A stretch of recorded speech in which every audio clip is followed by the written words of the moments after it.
People Officer with Infogain. He and I are going to talk about mindful leadership for engaging workplaces. So continue to hang in there, listen to us, add your comments and add your views, and we'll be happy to listen to any questions that you might have.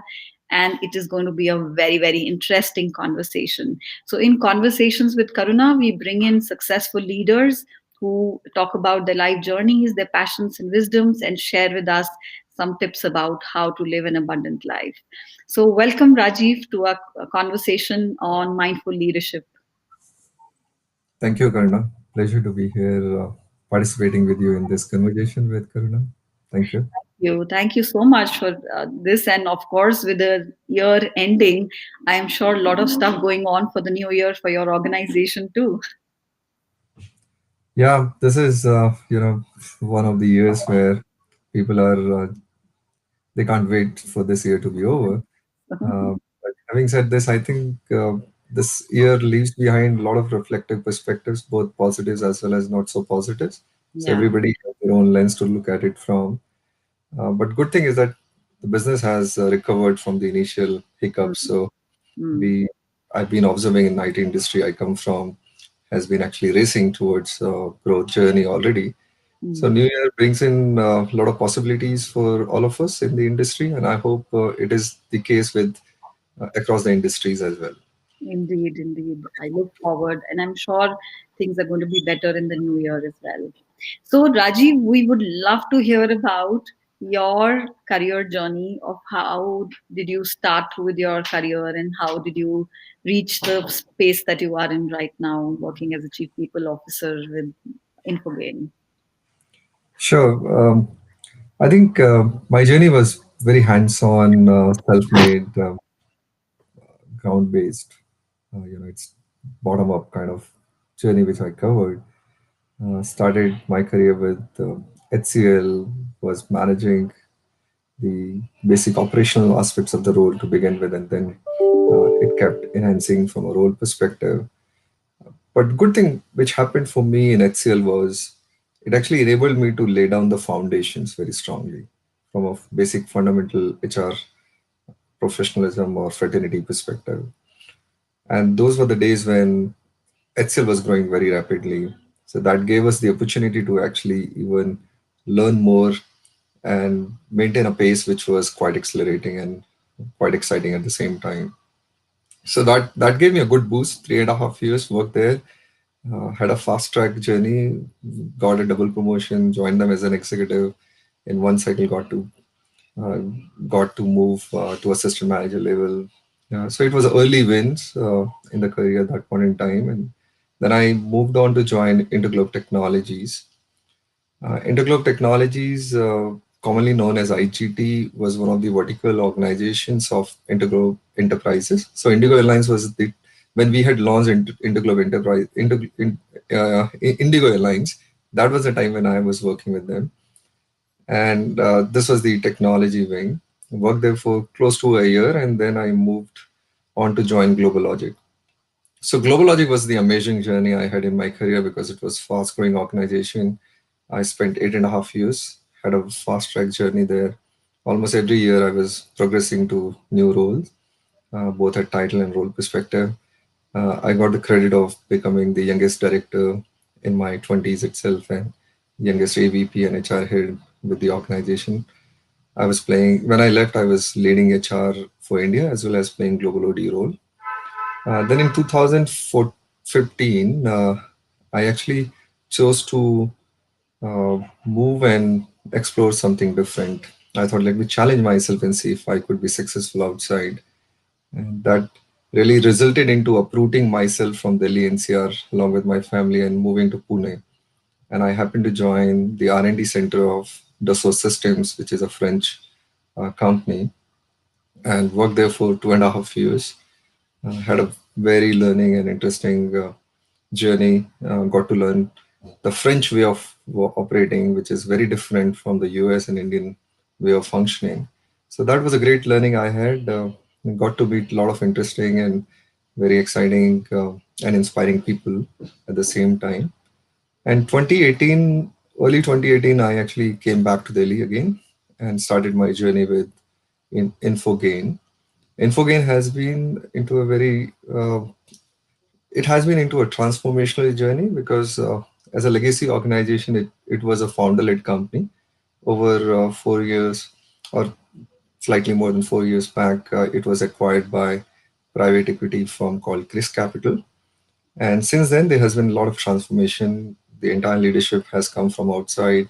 We have been evolving ourselves to transform at every stage in terms of our go-to-market strategies, solutioning capabilities have been growing both organic and organic. In fact, in the last 14 months, we have acquired three companies.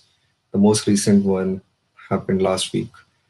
And we have been working together also to transform the culture and people aspects in the organization. Brought about the Culture Dig initiative in 2018 to redefine the core values which were essential to actually drive the behaviors in the organization to align them with the organization vision and context. So that has been the journey. One thing which I have not actually given up all this while in my career journey is my quest to learn. I'm a lifelong learner on the uh, while being focused in my career. I ensure that my education continues, not for acquiring degrees and certificates, but more to enhance my perspectives. So, a lot of education also goes behind and along the side. Must say very interesting and amazing journey. At every step there is something new that you've been exploring, and I love the fact that you mentioned about being a lifelong learner, because unless we spend time on our own self and upgrade ourselves, how would we be able to upgrade other people around us or make a change for that matter across us? So that's so amazing to know about, Rajiv. Thank you. Yeah, and I always tell people that they should never give up learning. Youngsters, particularly, I tell them that even if you have come out from your academic context, but don't assume that your learning is over. Earlier you were being assessed on 6 monthly or maybe annual basis. Now the life will be assessing you every day. Exactly. So you need to remain relevant all the time, right? So making sure that what made you relevant in the context of past won't be applicable the same way in future as well. So it's like what got you here won't get you there. So reflect on that context all the time. Amazing, amazing thought, Rajiv. And I'm sure this thought has got you to moving from, at whatever point you might come across some challenges or new opportunities, that has got you going to the next steps that you're taking for your career. So, tell us more about that. When you talk about that, you are always, looking at learning, building up opportunities by challenging your own self on multiple aspects. What are some things that you look at? How do you keep yourself going when you come across some challenges? What are some thoughts that you give to yourself? So one point definitely, as I just mentioned, which has always kept me going is, am I relevant? Is one context which I always look at. Because I always believe that the learnings of past are good.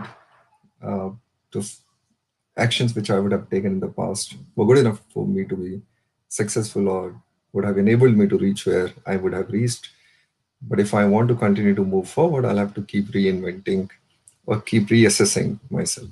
That's one context, which is more from being relevant perspective. The Hmm. second important aspect is around uh, unlearning, some of these perspectives. So, for example, whenever I made change, Hmm. either on the role or the company, I actually completely unlearned my past perspectives. I never let them remain with me as a baggage. Yeah. Volunteering to a new culture, new context, new organization, and that really helped me assimilate better in the organizational context. Because what happens is you remove that lens from which you would be assessing the new place. Hmm. Hmm. So I always believe that you need to remove those lenses completely. Third important thing is when you're working with people, it's important for you to accept people the way they are. And that has been one of the important learning which I've always got. as part of my journey, and more from emotional intelligence perspective, that how do I conduct myself and how do I appreciate different people along with their uniqueness which they bring on the table in the interactions. And then definitely, you need to be very objective, very thorough when you come across any problem, Yeah. instead of getting affected at personal level. How Mm, do you bring objectivity into the situation and then look at the solutioning from that context, and mm, holding the resilience to ensure that you manage the stress better, or to manage this pressure situation better. So mm. these are some of the thoughts, possibly maybe may have been with me all the time when I look at any challenging situation. Yeah, indeed. Very interesting. And I think those who are listening, you should make a note of this that, when a leader is talking about some thoughts that are driving them, it tells us so much about the culture that the leader is also creating in the organization.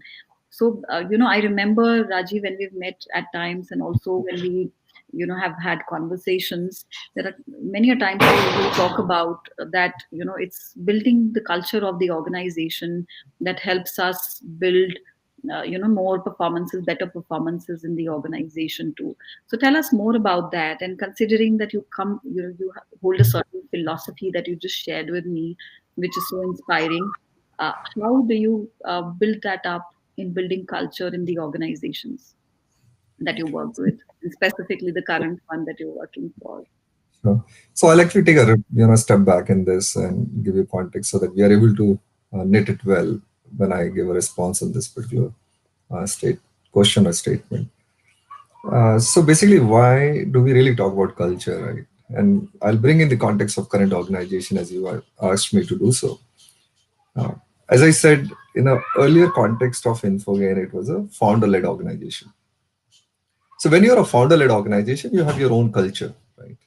And I'm not assessing and being critic about that kind of culture from any lens or perspective point of view. It is all about culture is culture, right? There's nothing like good or bad. Right? It's all the lens from which we look at it from that makes it good or bad. Army has, for example, in defense, we always say it's a close culture, but most disciplined, right? And that's very essential because that's what makes them successful. uh, do we label the close culture to be a wrong culture? The answer is no, right? Similarly, different organization in different contexts have different cultures which operate and which actually enables them in their journey to be successful. Now, the founder culture will have its own pros and cons, and it has its own style of functioning.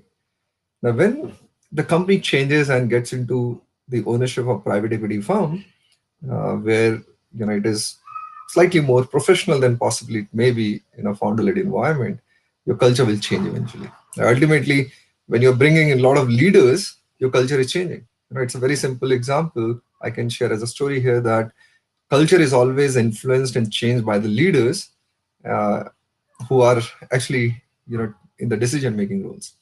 And I'll share a small story so that we build on that, and then I'll come back to this entire context. Sure. There was a company. I'm creating a hypothetical context of a company here. There's a company called ABC, for example. This company has hired a global delivery leader for that organization who happens to come from the organizations which were more hierarchical, more closed, did not believe in flexible working and all those kind of context. Now this guy comes and he gets a surprise of his life when he started seeing that people were leaving office on time. For him, he had never imagined that in the past context. He would feel that, oh, people should be slogging, stretching. That's where the high performance really comes from. And that's maybe the culture context he came from. Now, he observed that as soon as it was 5 to 6, people would pack up their bag, and by the time it's 6 at the clock, people would be out of the organization. And that was the context of that organization because that organization always believed in work life balance.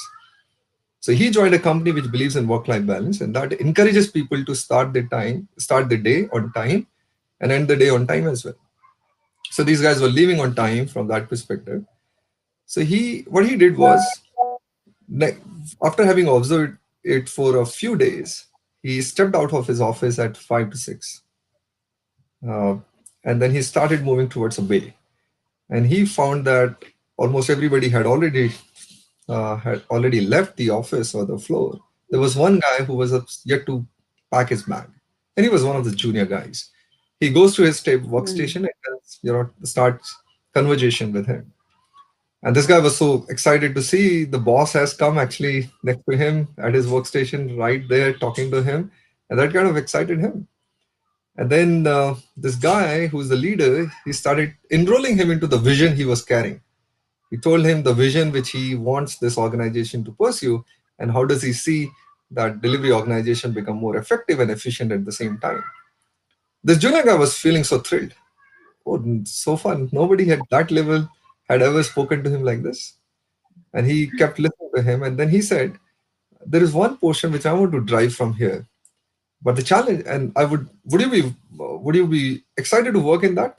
And this guy was thrilled. He said, yes, boss, I'll work with you. Then he said, the only issue is, the daytime is always very busy for me. Can we meet up around 6 or after 6 to work on that? Maybe we can catch up for an hour every day. This guy said, no problem. He was so excited, right? For him, spending additional hour was not a problem. Now the conversation ends. Next day, this guy comes to office. He's super excited. He's carrying that energy, excitement, which he was holding from that conversation since yesterday. He comes to office. All his colleagues sees that excitement in his eyes and asks him what really happened or what was behind that. And then this guy narrates a story to them saying that, oh, you don't know, boss came to me, he spoke to me, he shared the vision which with me, which he has not shared with anybody yet. And you know what, guys? I'll be working with him starting today. And including his managers, everybody was zapped that what really happened. Uh, and then he told them that he'll be working with the boss after 6 p.m. today. Uh, and the message which has gone, the underlining message which has gone is people discover that if you want to really be in touch with this guy, you should be hanging around in the office after 6 or around 6. And that starts the change in the culture. So leadership always brings about the change in the culture, and that's what happens whenever there's a significant amount of change which is happening in any organization where leaders come from outside. Now, second context, now I'm bringing you back to the original discussion point. The Yeah. important thing is, why do we need a specific set of behaviors in any organization? Why do we talk about we need core values or beliefs in any organization? And we mostly see those values, those beliefs are captured on the wall of the company or in the website. All that is happening for some reason. Not many people understand why. Now, the interesting thing is, you and I, we are two different, unique people, right? Similarly, any other person, if suppose we get to interact, would be very unique and different person uh, in our environment. So when we come to a place and start operating and functioning, our perspective to a situation would be driven basis our own beliefs. Now, if you and I are the decision makers and we need to take the right call, assume for a moment that we both have a belief system which is conflicting. For me, something is acceptable. For you, that something may not be acceptable because your belief doesn't allow that. Now, what will happen is if we both are decision makers, we'll get into conflict. Now, instead of taking the organization forward by taking the right decision and moving for a Yeah. cause of common success, we'll actually pull it down. And that's what the problem is when people of diversified perspectives and beliefs come together to work. Now, it's important Mm. from that point of view that how do we bring everybody together so that they understand they need to conduct in a particular manner. They need to understand what behaviors would be important to be demonstrated during that journey. And that's where they're tied up to. And that's where we need core values. That's where we need belief systems. Now, third important thing in this is, how do you know which behaviors are important for your organization? Right? Do you need to just inherit it from somewhere, or do you need to copy it from somewhere, or do you just feel that okay, because founder feels, CEO feels, executive leadership feel that these are the behaviors which are important, then these will be the behaviors as core values for the company. Now, from that point of view, I feel slightly different. I think different. We need to really understand the strength of the organization. And that's why we always get into uh, culture initiative perspective, I would actually drive the organization to find out the strengths of the company, what people really feel. You need to feel the values, beliefs in the organization, and those feelings and those actions which are being exhibited by the leaders in the organization, and then how these behaviors are tied with the vision of the company would become the important input for defining the core values in any organization. If you're defining core values theoretically, then you will never have any culture which is associated to those core values. But if you're doing it through participative context where people are participating and they're telling you what are the strengths of your organization from a behaviors and beliefs perspective, and then you actually do that culture initiative, launch that, and then evolve those behaviors and then crystallize them into whatever core values you come up with, that would really help you. And now the last piece in the response is in the context of current company. So all that which just shared, we actually did that in Infogain. In 2018, when we had already evolved Nice. us as a new transformed organization, where our go-to-market strategy was evolved to be very different. We had already started building a lot of capabilities from a solution capabilities perspective. It was also important for us that point in time to look at our cultural context.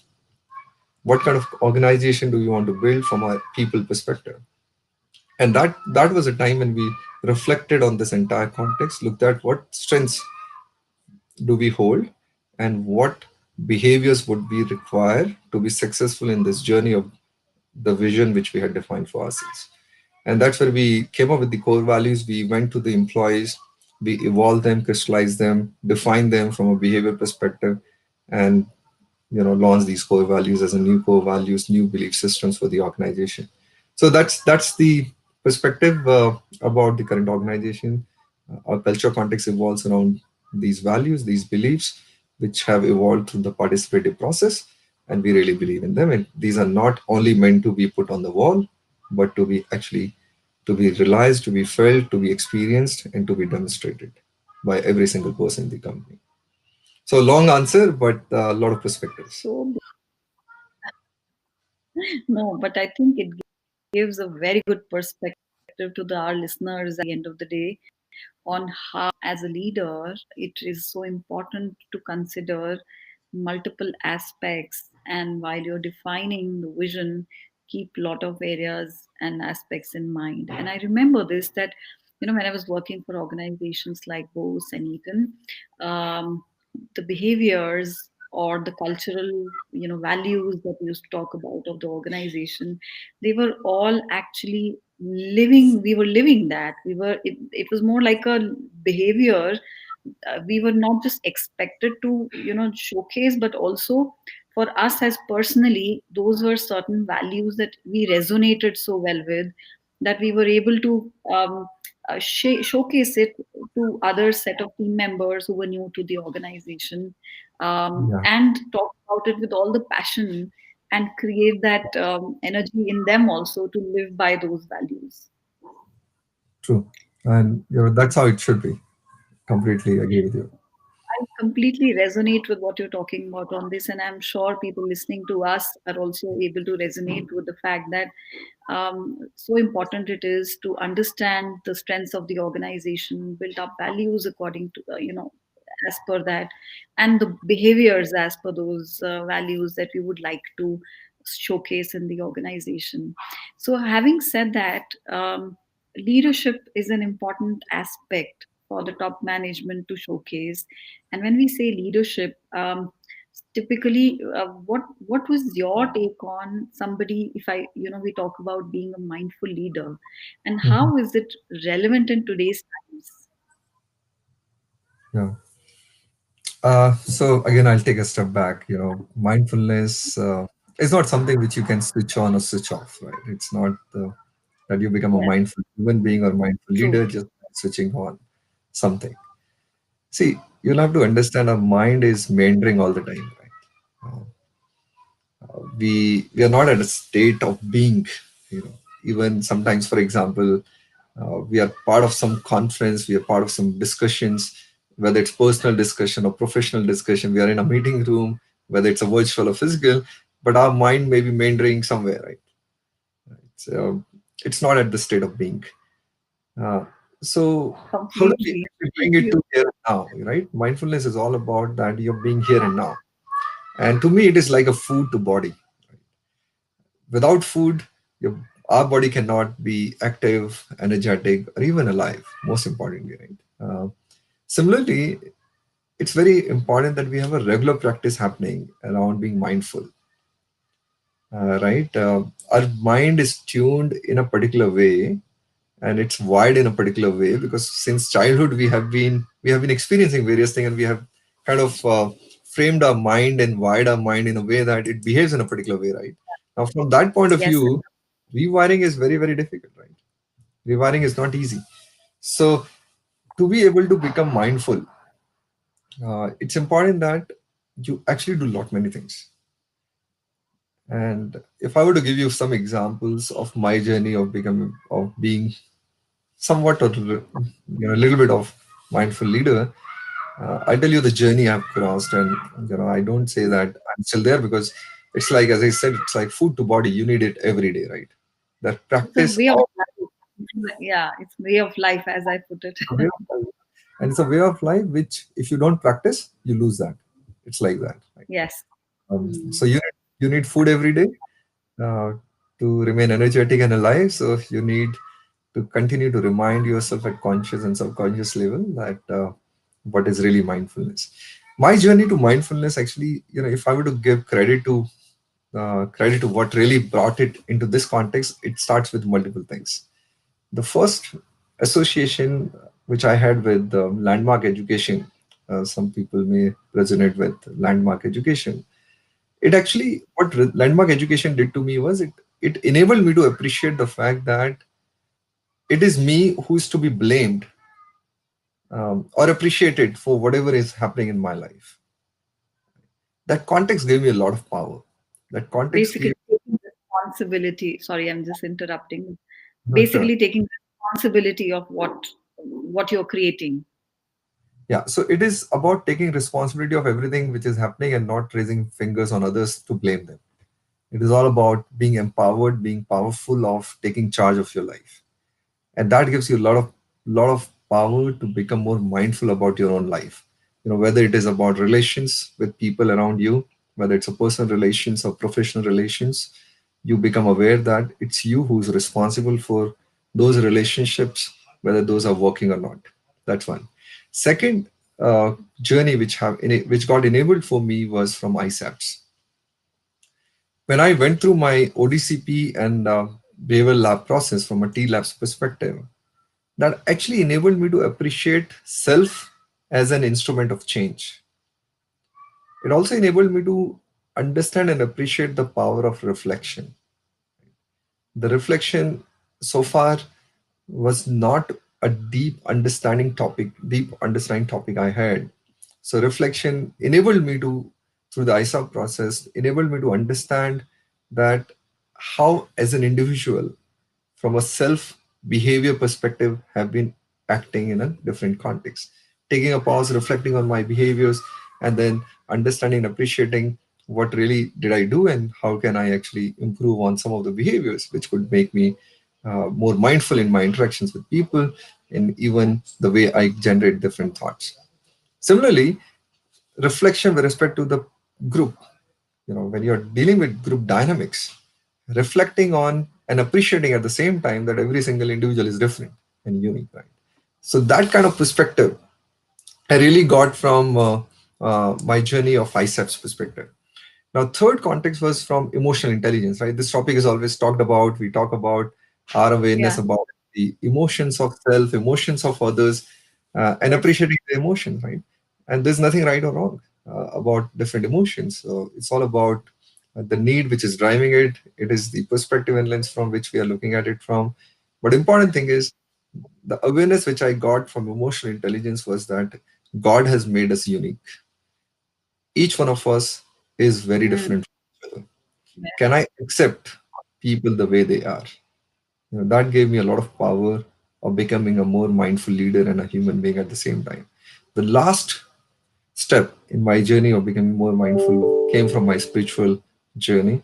There was a time when I got very deeply associated with Brahma Kumaris and learned a lot of aspects to understand self in a real spiritual context. And when I learned that, that gave me a different dimension uh, to my own thinking, my perspective about the life. So when you associate yourself at a point of light or a soul level, then you consider everything else to be more transient, everything else to be part of a role play, and then you become more aware and powerful that these things possibly are not required to be done in a particular way as we do under the vices, right? Under the influence of those vices, whether it is because of anger, attachment, and so on and so forth. So that spiritual context really enabled me to become more mindful because it introduced me to the journey of meditation. And Wow. without getting into that space, you can't be mindful. Mm. Mindful is all about here and now.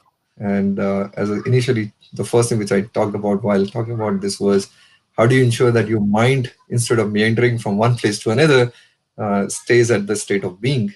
So we should not be human doing, which we are always doing. We're human beings. So how can we be at the state at which we should be as a human being? So that's these are the contexts which enabled me to become more mindful. And what we get when we look at it from a mindful leadership perspective. From a mindful leadership perspective, what we get is in our environment, once, if it is for self, we become more peaceful, calmer, our resilience goes up. So even if there is any pressure situation in the environment, it won't rattle us, right? There's a formula of a stress which is pressure divided by resilience. So there would always be a situation which is very pressing situation, very difficult situation in the environment. Can I create a resilience which can manage me to deal with the stress and not really get into the influence of stress? Because when you are stressed, your decision making and reasoning goes down, right? So that's the advantage of your own self benefits, advantage of being mindful at self level. Now, from a people perspective, from a group perspective, when you're mindful, you're able to appreciate the uniqueness of people when you're working with them. You're able to appreciate their needs, the context at which they're coming from. You become more empathetic with them. You appreciate their perspectives. And you end up, instead of getting into conflict, you end up becoming more collaborative with them, right? Because you understand that the context is not wrong. Maybe we need to actually find a better way to manage that relationship. And ultimately, as you are the self as instrument of change, the action lies with you. So these are some of my learnings around this topic, some of my journey context, and what really it helps me as a mindful leader. So yeah. Amazing. Amazing. So beautifully communicated. And Rajiv, I love this statement that you were talking about in terms of the formula pressure divided by resilience. So tell me a little more about that. That's something new that I'm hearing, and I would really So, love to learn that from you. so this Karuna, this comes from the physics, right? When we talk about pressure, stress, any Yeah. metal, for example, the metal is Mm. able to take the pressure to the extent it has the ability to resilience, right? Its resilient Yes. ability is very important, right? Similarly, as a human being, Yes. I'll share a very simple example with you. So there was a time when I was driving on the road, Mm. and I think usually what happens is on the road sometimes there may be small stones which may be on the road, and another vehicle would cross it, and it may actually spin and hit your windscreen, and you may have a crack there, right? So now your ability to appreciate that an event happened, and you can't control that event, right? It happened with me. I was driving back home along with my wife, and a stone really hit the windscreen very with a lot of force, and there was a huge crack which we saw immediately, and I was unaffected with that. I was Very. unaffected for the simple reason. Had I not developed the resilience, I would have panicked. I would have, oh my God, what happened? And this is such a loss and this and that. But I created that resilience in me because I know that what has happened has already happened. Can I change Mm. that? I cannot change that. But what I Mm. can control and changes my reactions and emotions to that event. And similarly, in our work life, for example, there may be commitments given to clients or stakeholders which we need to deliver on a specific time frame basis, and because of some reason it gets delayed. Now, there's a lot of pressure that we need to deliver. There's always a time pressure, quality pressure, competition pressure. Now, at that moment, if we don't hold the resilience, and we don't see, it's always like this. There's a situation, and there are people associated to that situation. Our ability to draw that differentiation between situations and people is very, very important. That comes from the fact that we become first mindful of the fact of this fact that people are different and situations are different. They are not same. Second, our ability to create more resilience to be able to deal with that challenging situation is the second important thing. So if I know that I Hmm. have a time issue, if I create pressure, that pressure will get percolated down to other people also. And if all of us become stressed, our reasoning will go down, right? Our decision making will go down. We'll not be able to give results the way these are meant to be. If I manage that pressure situation diligently without letting the stress increase and maintain the resilience, I'll have a better reasoning to take decisions, right? Maybe I can still go back to client and renegotiate the slot or timing or schedule. Or I may have a better perspective with the team that how do we address this as a situation? This is a situation. Right? This is not somebody's problem. I will not end up blaming somebody in that context. So that's how I look at the resilience context. Very interesting. And I really learned something new. And I think it's going to be so interesting as an example to always remind myself of this. And when I look at it from my perspective, Rajiv, I believe that everything is all energy. So even Yeah. when at work, when we are exhibiting stress or pressure as a leader, it is automatically getting, as you rightly mentioned, passed on in the form of stress, energy, or pressure or anger to the team as well. So the way we will exude the kind of feeling energy, I think that will get passed on to the team members also. So has there been any example like that of how you've seen leaders or your own self doing this, and it had shifted things for you because when you became aware of this aspect? So I'm sure there would be, it's always a context of comparing two different situations, right? And it's very difficult for you to really simulate two situations in a real life. You are either operating in a context of taking a lot of pressure, or you're operating in a context of not letting that pressure create stress for you. I can share one example of a mindful leader who happens to be, he was driving a business and he had one of the sales guy as part of his team, and this guy was not able to perform, right? And it was 6 months he had not given any performance. Now in the review, which was to happen, and it was going to be very difficult conversation. I'm sure anybody would imagine those kind of conversations in sales organizations set up. Now, this leader, if he would have not been a mindful leader, he would have gone into a blame conversation, right? He would have had that perspective of judging the performance, evaluating, being critic, and all Hmm. fingers would have been on the person. You did not perform, you did not give results. That's one perspective when you are not being mindful. Now, Hmm. on the contrary, if you become mindful of these kind of situations, what will happen to you is, as a mindful leader, you will first understand what has really happened. Yes. Now, Hmm.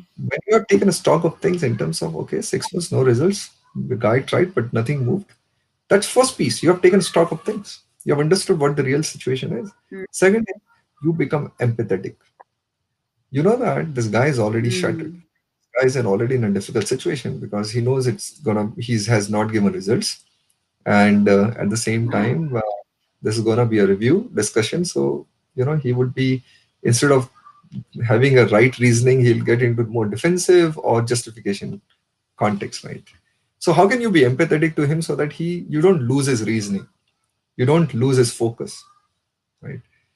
And third important thing, that is, what is a solutioning approach, right? Is there still a possibility? Is there still a possibility of Hmm. solution? So when you go and have that Hmm. context, that and make it more leading question based interaction, asking him what help does he need, what does he think he could have done right, or could still do right, what are the possibilities ahead of us. So when you get into more enablement discussion, it makes a big difference, and that's how Hmm. I look at it in terms of being a mindful leader based approach versus not so being mindful when you hold these kind of Hmm. conversations with your team members, right? I could have not given you a better example in this, but yeah, I hope the Hmm. you know what you were And I looking. can understand this also well, with my own personal experiences of being in the HR leader position. One of the things I also observed was that even, when we talk about being empathetic, even before that, if we further look back, the leader has to be in a trust based situation. So if the leader trusts himself, and also the people around him, and trust the process that people are there for good, Mhm. and to add value, I think that becomes the foundation, of actually, moving to other steps also of, mindfulness, whether it is the person works on solutions, etc., or no. Because this I've seen that in a lot of situations, if the leader doesn't trust their own self that they can do well with the team, it sometimes creates stress for them as well. So that's where I think those practices of being self-aware help a lot as well. Right, right, true.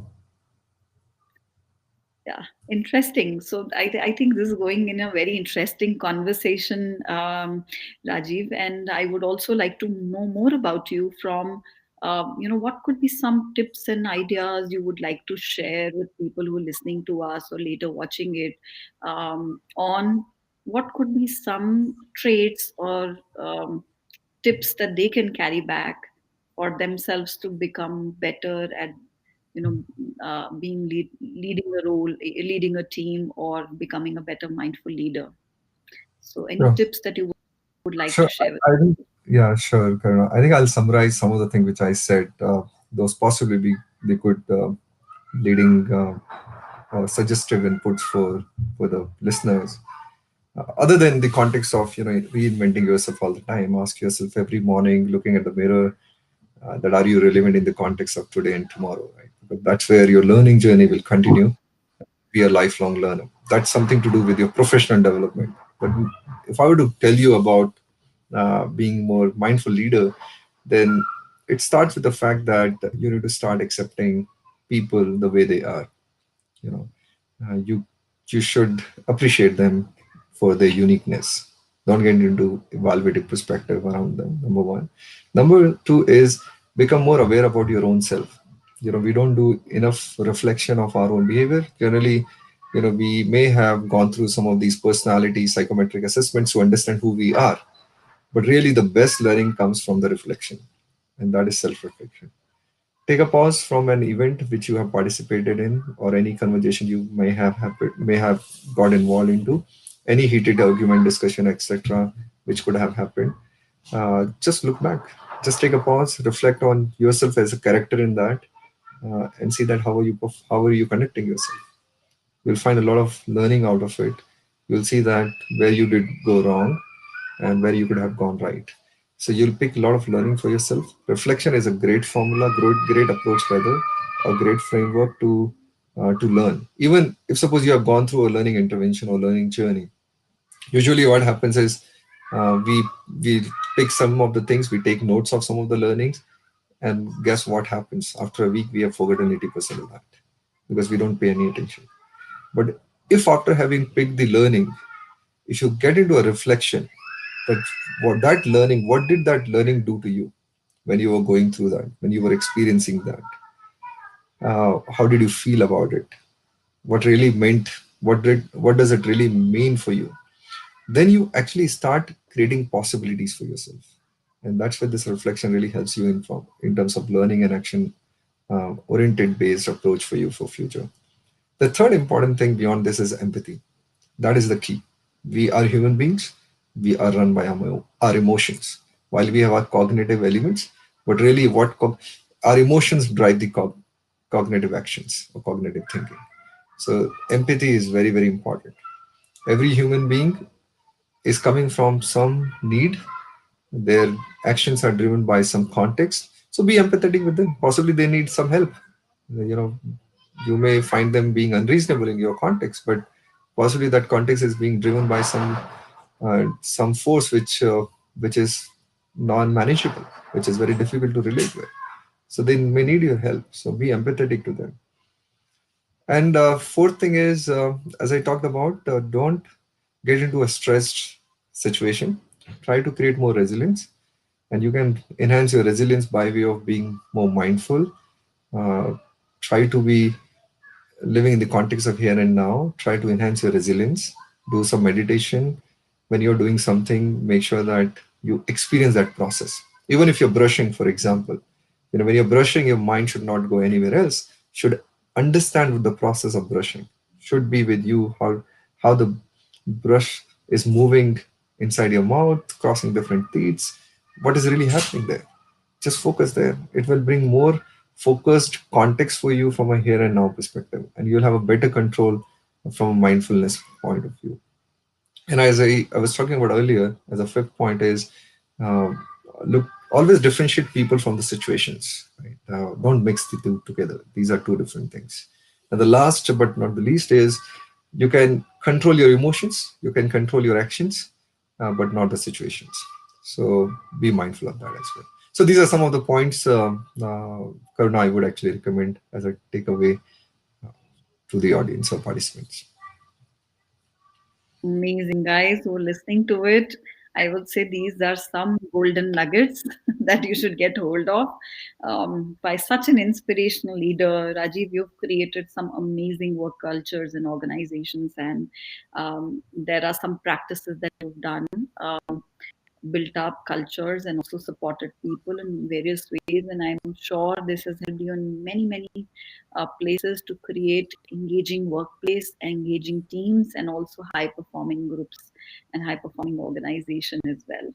So I would also like to talk about some of the coachings that I do when I interact with people who are support in terms of their careers, or when they are, especially women who are wanting to look at next steps in terms of what do they want to do. Many a times I tell them to be mindful of especially those people who are wanting to become entrepreneurs, be mindful of your own self, because that helps them build the culture and build the organization that they want to create. So if there are any energy blocks that they might have in their own selves, that sometimes becomes an energy block for the organization also, because the leader exudes whatever the organization is standing for. That's from the energy of the leader is what the energy of the whole organization gets created. So I am also launching a coaching program very soon for women who are wanting to build up on their businesses.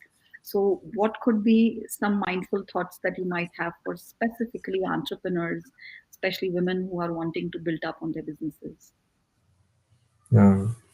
So I think, first important thing is that if a woman has already made her mind and getting into the entrepreneurship, it itself means that she's far ahead of many of us, including me, for example. Right? It's like this always, that if there are 100 people, possibly out of 100, 80 must be thinking of starting their own or getting into their own space. And out of 80, possibly 20 may end up taking action, and then 5 6 people may be successful, but the real winners are these 20 who have taken actions, right? So that means your your risk taking ability, your vision itself is very high, right? So that's something which is unmatchable, and I think uh, you have already covered a lot of ground from that perspective. And when you are in that context, what is more important is to have that belief of confidence and self assurance, and that's very, very important, because it is you who is the power. As I said, self. In my case, I always say self is an instrument of change. So similarly, in your context, your own self is the instrument of Mm, change.